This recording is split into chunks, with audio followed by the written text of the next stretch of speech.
Мысық. Пицца. Бұл енді не болды? Ойбай, мынау самауырынды ұрлайын деп тұр ғой. Сәлем, апа. Тикток үшін влог түсіріп жатырмын. Ой, ертегі болып кетті ғой мына заман. Кет әрі. Шай ішетін уақыт болды. Мен тек контент түсіріп жүрмін, апа. Бауырсақ көрмеген бе өзі? Әй, жым балам, менің кредиттерімді жауып берші. Ой, апа, мен оны істей алмаймын. Ой, пәшамай. Бұл да көмектеспеді. Тек жұқалап қиям, уәде берем. Бұрында солай айтқансың. Турайсың да, тастап кетесің.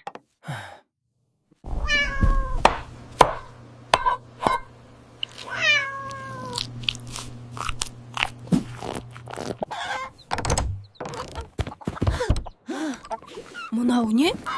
Тауық планшет қарап отыр ма?